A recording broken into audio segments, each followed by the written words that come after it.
Muy buenas noches, familia. Bienvenidos a ya este devocional que representa la última lección de nuestra serie Preguntas Cruciales para Padres.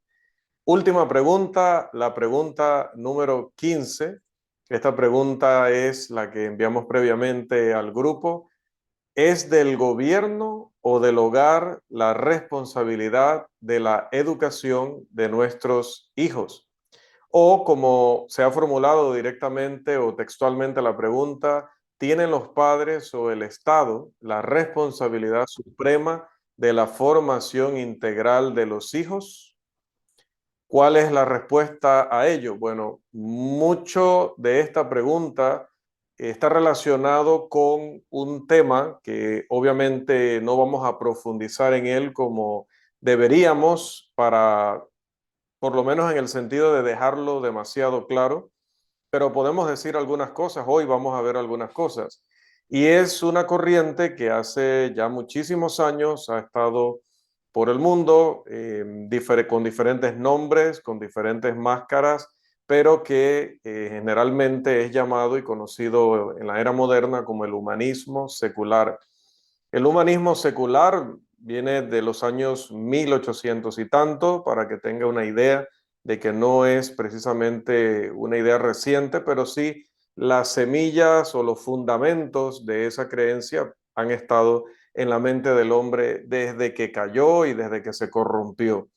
El humanismo secular básicamente no es más que la corriente que afirma que solamente existe el hombre como ser supremo en la creación y que todo gira en torno a él, todo depende de él, todo se trata de él. Entonces, esto nos lleva a simplemente ver al hombre como un dios. No hay otra palabra, ¿verdad? Aunque ellos, por ser secularistas o ateos o incrédulos, pues no lo dicen de esa forma, pero visto desde nuestra perspectiva, perdón, es como que se hacen a sí mismos dioses, porque luego, según ellos, el hombre es el que ha de decidir, el hombre es el que ha de establecer cuál es su propósito, cuál es su destino, y bueno, va a buscar el destino más fácil, va a decir que al final, después de la muerte, no hay nada, no hay que enfrentar nada, simplemente va a ser aniquilado o desaparecer. Y que no fue creado tampoco por Dios, así que tampoco le debe dar cuentas a un ser superior, no hay en ese sentido para él ninguna responsabilidad con un ser más allá de sí mismo. Entonces, eso es el humanismo secular y hoy vamos a considerar algo de él en cuanto a esta pregunta de si es el gobierno o somos nosotros los principales responsables de la educación integral o la educación total o en todos los sentidos y ámbitos de nuestros hijos. El humanismo secular tiene algunas doctrinas, por decirlo así, enseñanzas, convicciones que sostiene o que defiende. Vamos a verlas, son 12. Las primeras 6 son las siguientes. Los que se identifican como secularistas y humanistas dicen que el universo es autoexistente, es decir, no fue creado, no fue creado mucho menos por Dios.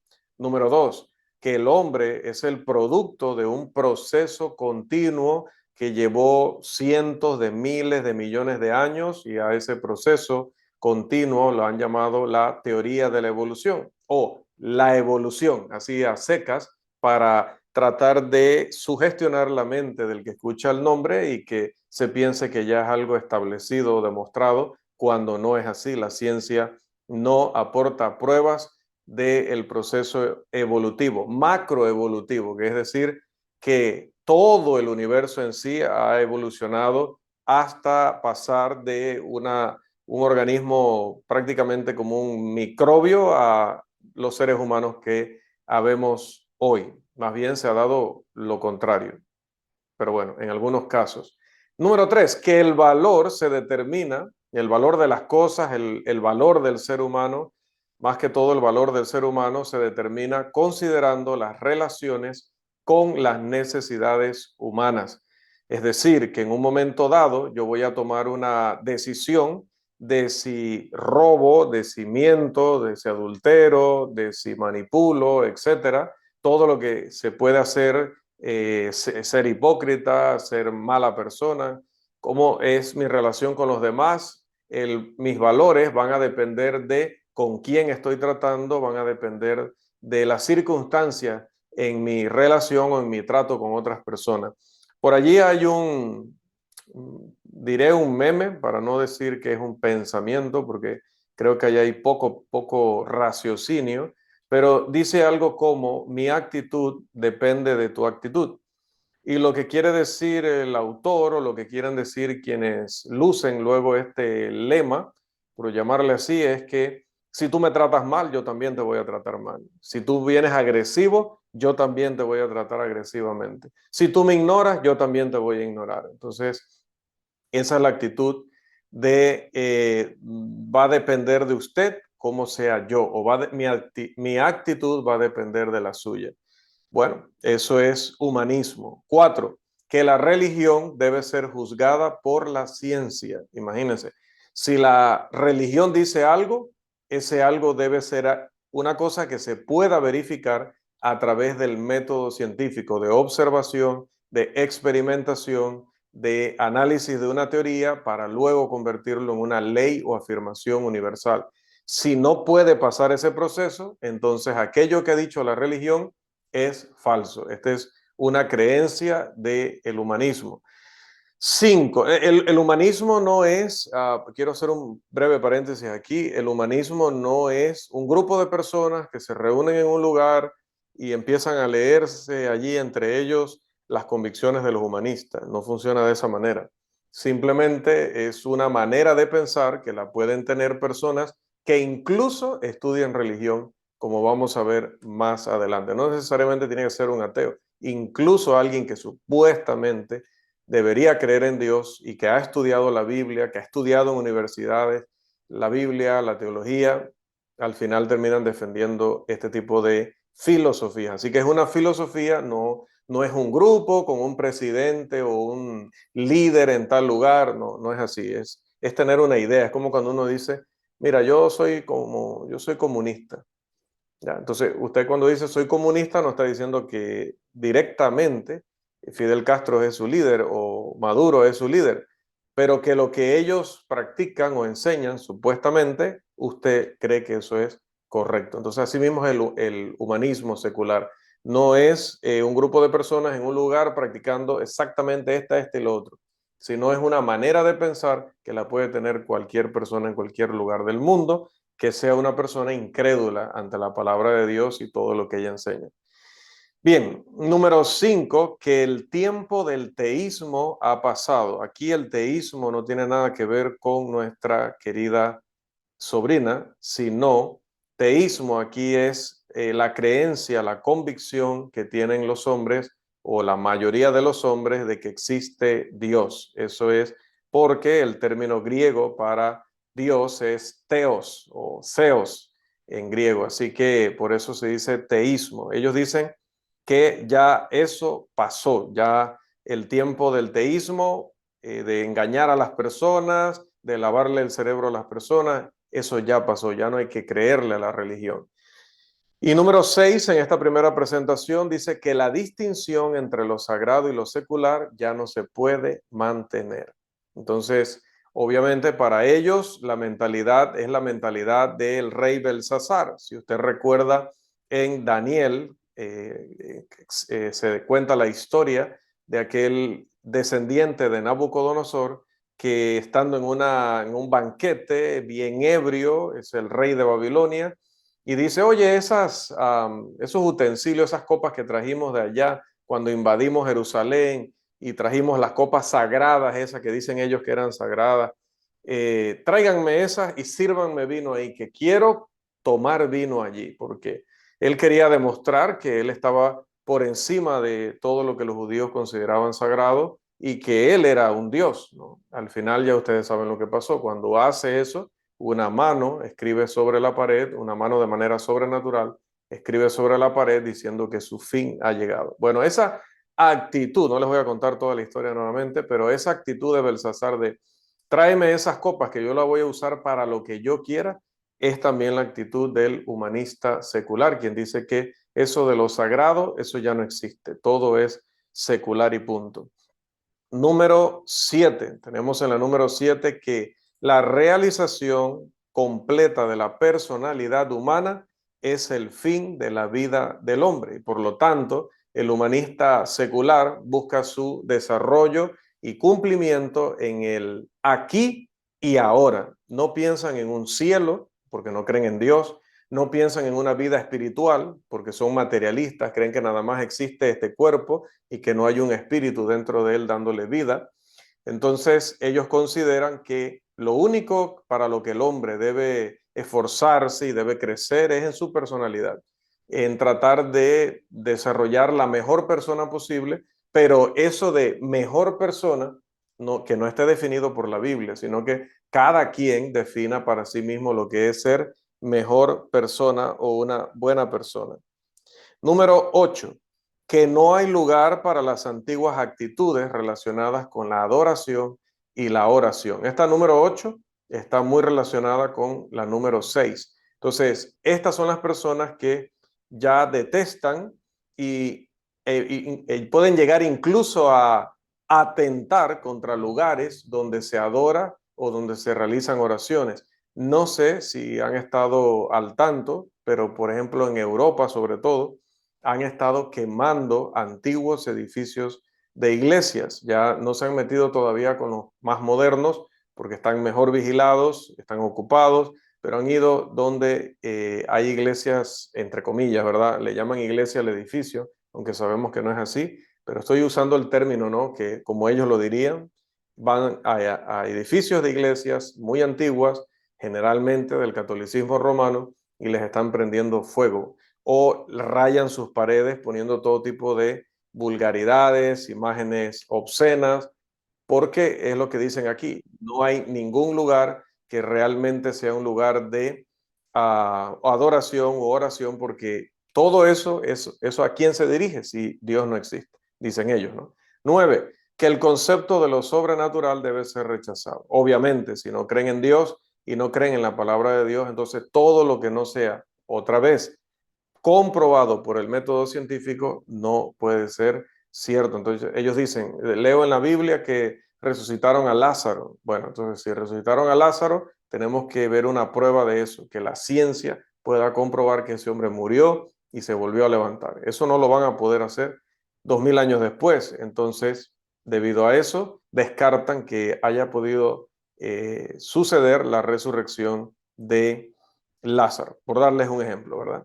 Número 10, que todas las asociaciones e instituciones existen para el cumplimiento de la vida humana, que todas las instituciones y asociaciones existen para el cumplimiento de la vida humana. Entonces, si eso es así, que cualquier institución, cualquier asociación que haya en el mundo, simplemente lo que busca es tratar de satisfacer lo que el hombre quiera, lo que el hombre considere como su meta, su sueño, y no toma en cuenta la voluntad de un ser supremo, entonces, claro, la evaluación inteligente, la transformación, el control y la dirección de esas asociaciones o instituciones con mejorar, entre comillas, mejorar la vida humana, pues van a estar dirigidas precisamente por los humanistas. Entonces, ellos van a decir, el gobierno debemos manejarlo nosotros los humanistas. Organizaciones como la Organización de las Naciones Unidas, como la Organización Mundial de la Salud, todas esas organizaciones que tienen que ver con la vida humana y que mejoran la vida humana, todas deben estar controladas por nosotros y no por alguien que tenga que ver con la religión. Número 11, que las formas e ideas religiosas de nuestros padres ya no son adecuadas. Aquí se refiere a las tradiciones religiosas, ¿no? En general. Así que no está pensando en la Iglesia de Cristo en particular, sino está pensando en cualquier religión, entre comillas, cristiana, o cualquier grupo religioso, entre comillas, cristiano, y lo que practica. Entonces dice, si tu padre te ha enseñado que hay que hacerlo así, desecha eso. Y número 12 y final, que el hombre debe darse cuenta de que solo él es responsable de la realización del mundo de sus sueños. Aquí es donde les decía que ellos rechazan directamente el cielo, no ven ninguna esperanza del hombre más allá de la muerte. Bien, avanzamos. El humanismo secular, entonces, ¿qué enseña? En resumen, el humanismo secular enseña claramente, en primer lugar, que Dios no existe. Además, en segundo lugar, que no existe tal cosa como el alma o esa parte espiritual nuestra. Número tres, que no hay salvación porque tampoco hay pecado. Si no hay Dios, no hay ley de Dios, y si no hay ley de Dios, no hay pecado, y si no hay pecado, no hay condenación. Si no hay condenación, tampoco se necesita la salvación. Cuatro, no hay vida después de la muerte, no hay cielo ni infierno. Ahí todavía lo dicen más directamente. Y número cinco, no existe un estándar moral objetivo.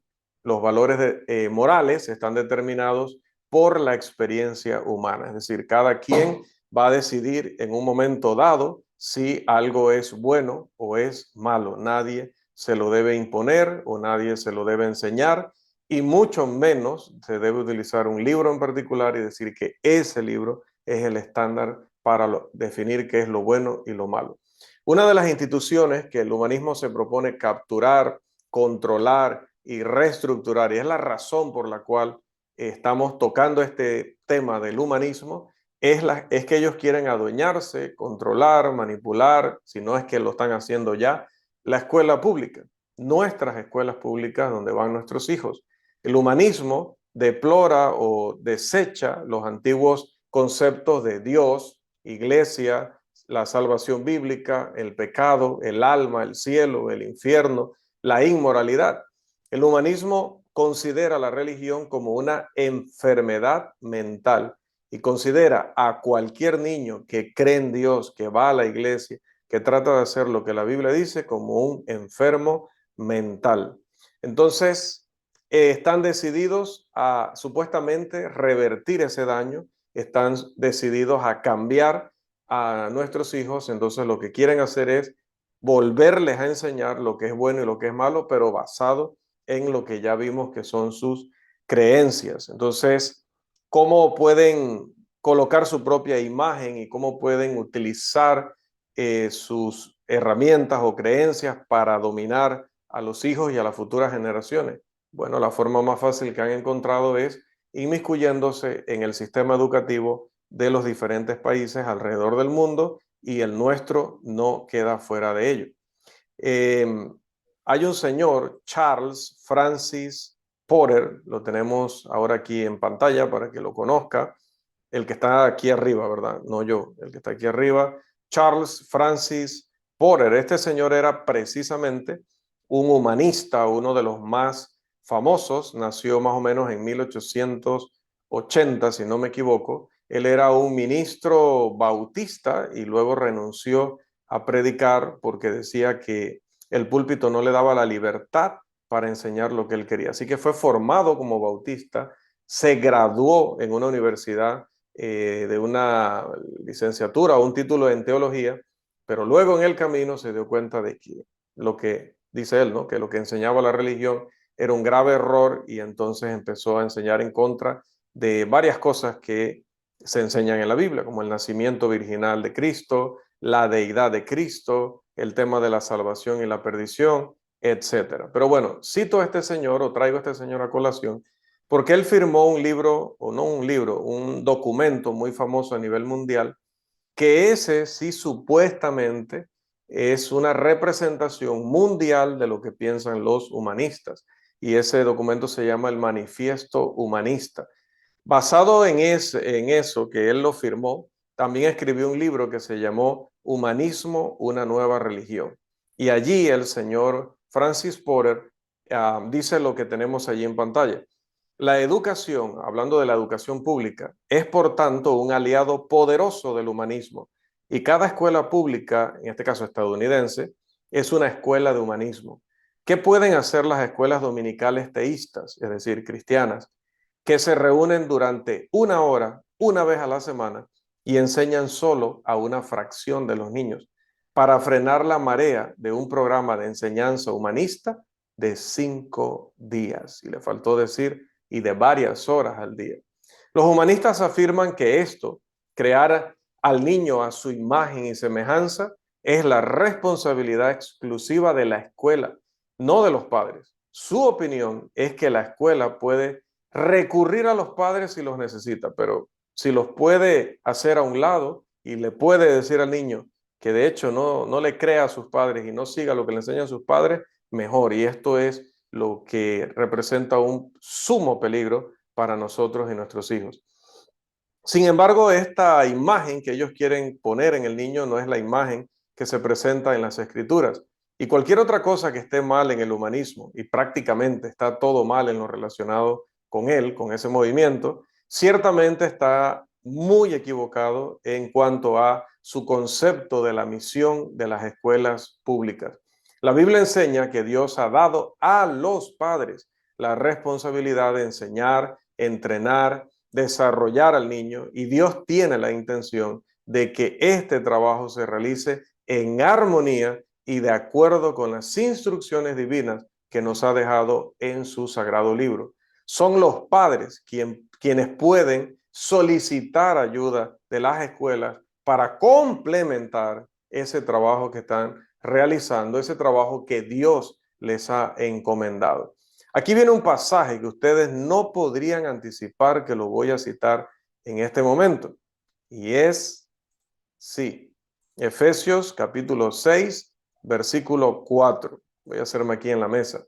Dice este texto: y vosotros padres, no provoquéis a ira a vuestros hijos, sino criadlos en disciplina y amonestación del Señor. En los capítulos 5 y 6 de la epístola a los Efesios, Pablo discute varios asuntos relacionados con el hogar. En el capítulo 5, versículos 22 al 23, habla de la actitud correcta de la esposa hacia el esposo y la actitud correcta del esposo hacia la esposa. En los capítulos 6 o en el capítulo 6, en los versículos 1 al 4, trata de la actitud correcta de los hijos hacia sus padres y de la actitud correcta de los padres hacia los hijos. Y el versículo 4, de manera muy especial, enfatiza la responsabilidad de los padres en la educación de los hijos. Obviamente es importante prestar una atención cuidadosa, constante y cargada de oración al asunto de la educación adecuada de nuestros hijos. Debemos preocuparnos por proporcionarles también a los hijos de los demás, de los que están en nuestro entorno, alrededor, los de nuestros hermanos, los de nuestros parientes, nuestros vecinos y amigos queridos, proporcionarles el mismo tipo de educación que prescribe la Biblia, porque nadie nos conoce mejor que Dios mismo, nadie sabe mejor lo que necesitamos que Dios mismo. Permítanos destacar nuevamente el texto que tenemos en pantalla, Efesios 6:4. Y vosotros padres, no provoquéis a ira a vuestros hijos, sino criadlos en disciplina y amonestación del Señor. Observemos que estos comentarios están dirigidos a los padres masculinos, en este caso, énfasis masculino. Esto se relaciona con el hecho de que el padre es el cabeza de la familia, es decir, el líder de la familia.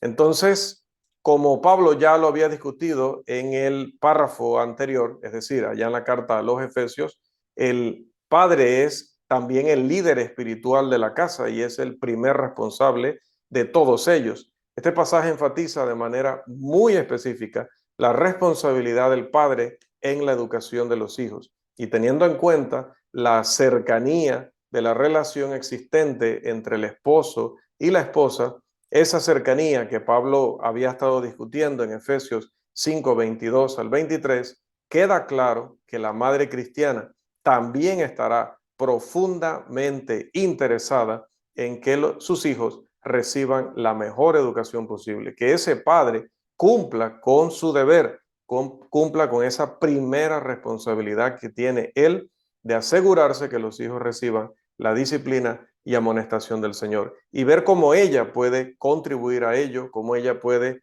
complementar esa labor de liderazgo del hombre para que no lleguen nuestros hijos a la escuela a ser adoctrinados por el gobierno, sino que lleven la doctrina del Señor, cosa que estén listos para presentar defensa ante cualquiera que demande razón de la esperanza que hay en sus padres y que hay en todos los cristianos. Amados, hasta aquí nuestro tema. Como decía, la última lección de nuestra serie Preguntas Cruciales para Padres. Así que dejamos a nuestro hermano ya con las alabanzas.